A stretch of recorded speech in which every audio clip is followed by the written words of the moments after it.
Assalamualaikum warahmatullahi wabarakatuh. Halo adik-adik, tetap terus semangat untuk belajar bersama saya. Kita akan membahas seputar soal-soal matematika, seputar soal OSN maupun KSM.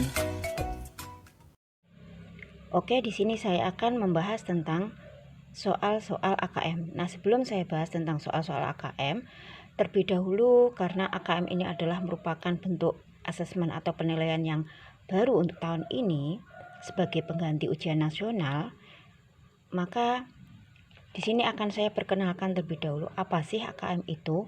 Nah, di sini AKM pada jenjang, khususnya pada jenjang SMP, di sini yang akan saya bahas adalah pada jenjang SMP ini dilaksanakan pada kelas 8, sedangkan nanti pada tingkat SMA itu dilaksanakan pada kelas 11. Nah, apa sih AKM?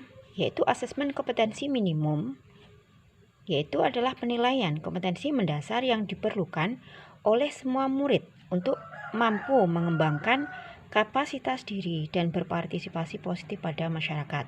Nah, ini adalah pengertian dari AKM yang merupakan singkatan dari asesmen kompetensi minimum.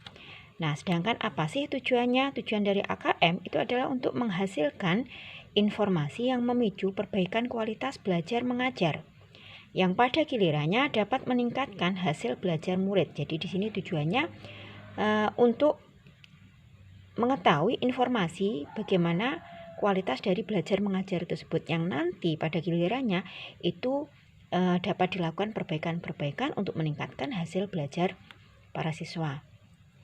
Di sini terdapat dua kompetensi mendasar pada AKM yang akan diukur. Yang pertama adalah literasi membaca, yang kedua literasi numerasi. Nah, pada literasi membaca, di sini yang diukur bukan hanya kemampuan memahami teks, tapi diharapkan siswa itu mampu untuk merefleksikan isi teks tersebut secara lebih mendalam.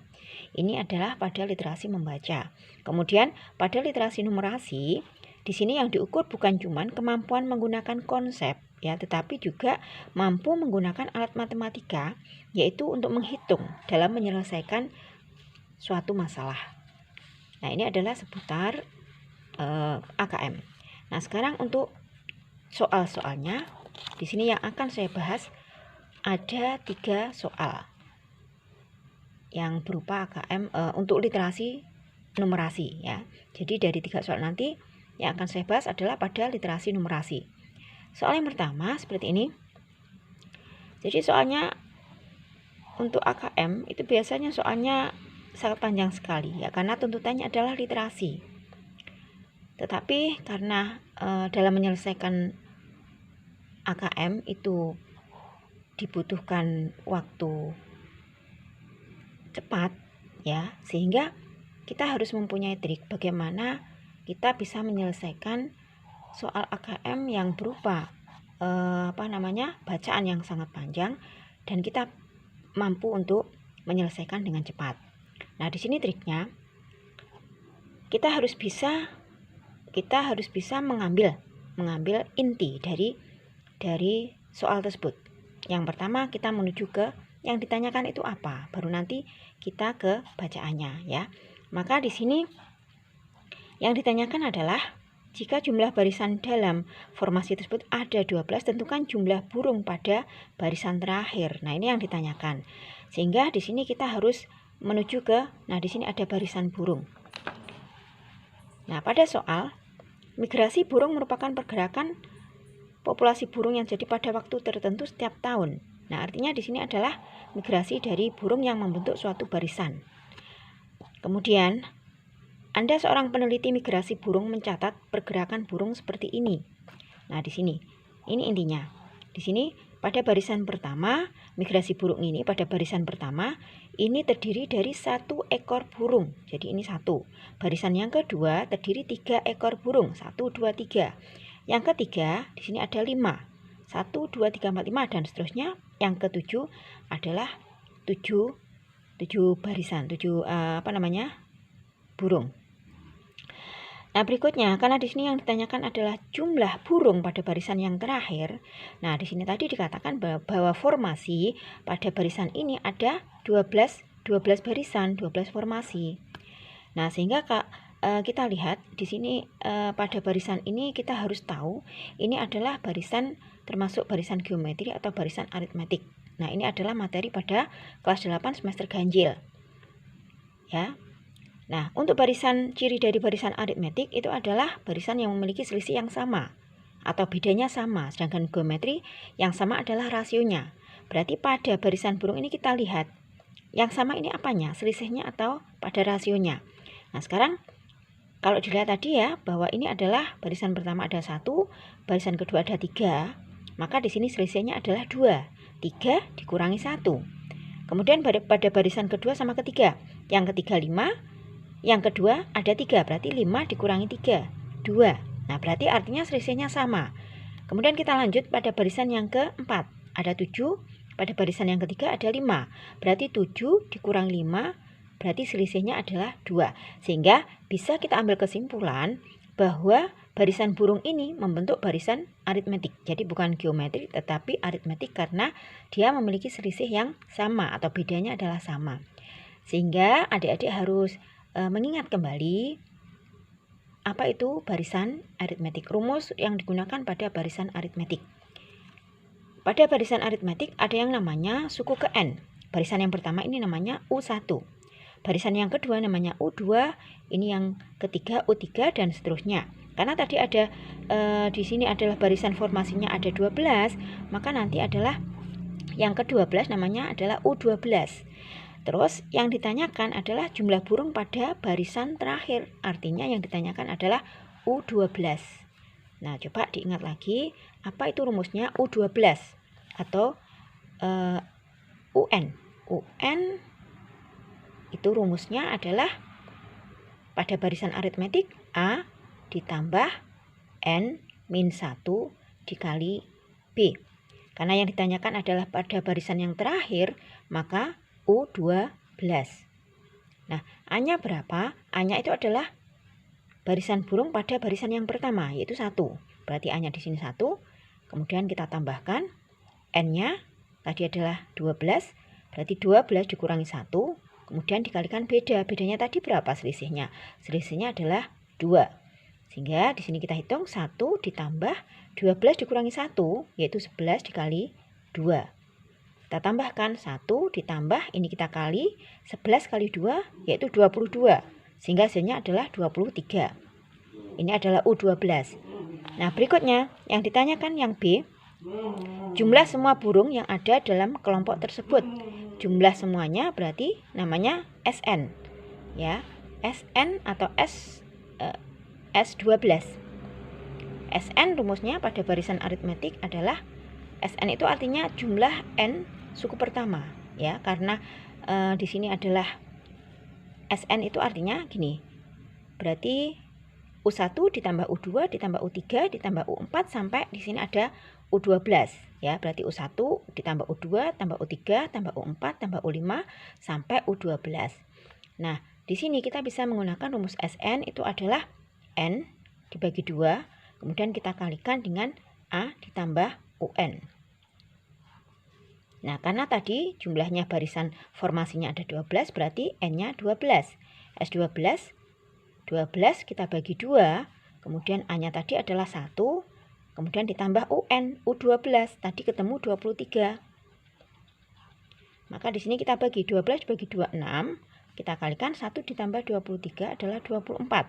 Kemudian kita kali 6 kali 4 adalah 24, disimpan 2, kemudian 6 kali 2, 12, tadi nyimpan 2 berarti 14. Berarti hasilnya adalah 144 dan 23. Berarti U12-nya 23, S12-nya 144. Maka di sini pada pilihan opsi pilihannya adalah yang B 23 dan 144. Nah, kemudian kita menuju pada soal yang kedua. Nah, pada soal yang kedua di sini ada gambar. Nah, gambar merupakan sebuah roda putar yang dibagi menjadi 24 bagian. Jadi, rodanya ini dibagi menjadi 24 bagian. 1, 2, 3, 4, 5, 6, dan seterusnya sebanyak 24. Pada sebuah acara, seorang tamu memutar panah. Nah, panahnya ini yang dapat berhenti di sembarang bagian roda apabila terdapat 7/24 bagian berwarna biru. Jadi, rodanya ini setelah dibagi 24 kemudian dikasih warna. Dikasih warna dimana bagiannya adalah 7/24 ini berwarna biru. Berarti di sini bisa saya tulis ya, yang berwarna biru ini ada bagiannya adalah, saya simpulkan dengan B. Nah, ini adalah 7/24. Kemudian yang berwarna 1/8 ini adalah bagian yang berwarna ungu. Saya misalkan U. U-nya adalah 1/8. 5/12 bagian berwarna kuning, berarti K. Saya simpulkan K. Ini adalah 5/12. Sisanya berwarna merah, M. Nah, berapa berwarna merah? Maka peluang yang paling kecil yang ditunjukkan warna panah adalah, nah di sini yang ditanyakan bukan yang berwarna merah, tetapi yang ditanyakan yang bagian yang paling kecil, peluang yang paling kecil. Artinya kita mencari bagian yang paling kecil dari masing-masing warna ini. Nah, berarti sebelumnya kita harus mencari untuk yang berwarna merah itu berapa. Berarti kita menggunakan konsep pecahan ya. Maka di sini yang sudah ada kita jumlahkan aja. Ada berapa bagian? Kita samakan penyebutnya. Di sini 24, 8 sama 12. Berarti penyebutnya kita buat 24, berarti 7/24. Yang 8 berarti dikalikan 3. 8 kali 3 24. Penyebutnya kita rubah menjadi 24. Kemudian 1 dikali 3. Kemudian yang 12 ini kita kalikan 2 ya, berarti 24. 5 kita kalikan 2, 10. Nah, sekarang kita jumlahkan semuanya. 7 ditambah 3 ditambah 10. 7 tambah 3, 10. 10 ditambah 10 total ada 20. Berarti di sini ada 20/24 bagian. Ini adalah untuk warna yang sudah ada. Sedangkan untuk yang warna merah otomatis sisanya ya, karena tadi ada 24 bagian, ini sudah 20, berarti kurangnya adalah 24 dikurangi 20 yaitu 4/24. Nah, sekarang dari sini kita cari, karena tadi yang diminta adalah peluang yang paling kecil, artinya bagian yang paling kecil itu yang mana? Yang biru 7/24, yang ungu 3/24, yang kuning 10/24, merah 4/24. Maka pasti yang paling kecil adalah 3/24, berarti yang berwarna ungu. Sehingga di sini jawabannya adalah yang B. Kita lanjut pada soal yang ketiga. Pada gambar soal nomor 2, jadi ini adalah gambar yang tadi, yang roda dibagi menjadi 24 bagian. Apabila terdapat 1/24 bagian berwarna hitam. Nah, bagiannya ini kita dirubah ya. Yang berwarna hitam, kita misalkan HI. Hitamnya bagiannya adalah 1/24. Kemudian 1/12 berwarna putih, berarti P-nya adalah 1/12. Kemudian 1/8 bagian berwarna merah, berarti merahnya adalah 1/8. Nah, sama kayak tadi, kita samakan penyebutnya di sini. Kita samakan penyebutnya, berarti di sini adalah penyebutnya dibuat 24, berarti yang 12 dikalikan 2. Ya, sehingga menjadi 12 kali 2, 24. 1 kali 2, 2. Kemudian yang 8 juga sama, kita kalikan agar menjadi 24, kita kalikan dengan 3. Berarti di sini 8 kali 3, 24. 1 kali 3, 3. Kita hitung untuk pembilangnya, berarti 1, di sini 2, berarti 3 tambah 3 berarti 6. Artinya bagiannya adalah semuanya hitam, putih, sama merah adalah 6/24. Berikutnya sisanya berwarna hijau dan kuning dengan bagian yang sama. Artinya hijau dan kuning ini bagiannya adalah sama. Sehingga nanti setelah ini kita cari sisanya. Sisanya adalah hijau, HJ, sama kuning. Ini dengan bagian yang sama. Nah, berarti kalau rodanya tadi dibagi menjadi 24, ini yang sudah ada 6, berarti tinggal sisanya hijau dan kuning itu adalah 24 dikurangi 6. Atau seperti ini. Ya, untuk seluruhnya namanya adalah satu bagian. Kita kurangi dengan yang sudah ada ini. Yang sudah ada adalah 6/24. Nah, kalau sudah kita samakan penyebutnya, 1 menjadi 24/24. Kemudian dikurangi 6/24. Nah, sehingga hasilnya adalah 24 kurangi 6, 18/24. Nah, artinya bahwa 18/24 ini adalah miliknya hijau dan kuning. Karena di sini bagiannya sama, maka tinggal kita bagi 2. 8 bagi 2, karena ini yang ditanyakan adalah peluang tanda panah berhenti pada bagian yang berwarna kuning. Nah, berarti untuk yang kuning 18-nya kita bagi 2. 18 bagi 2 adalah 9/24. Nah, berarti kuning itu adalah 9/24. Nah, di sini jawabannya di pilihan opsinya tidak ada. Sehingga di sini harus kita sederhanakan. 9 bagi 24, keduanya bisa kita bagi dengan 3 ya. 9 kita bagi 3, hasilnya 3, 24 bagi 3 hasilnya 8. Sehingga jawabannya adalah 3/8. Kalau di sini pada opsi jawaban adalah pada yang C. Nah, demikian pembahasan untuk soal AKM pada literasi numerasi. Semoga pada tingkat SMP semoga bisa bermanfaat. Kita lanjut lagi nanti untuk video berikutnya pada soal AKM yang lainnya. Assalamualaikum warahmatullahi wabarakatuh.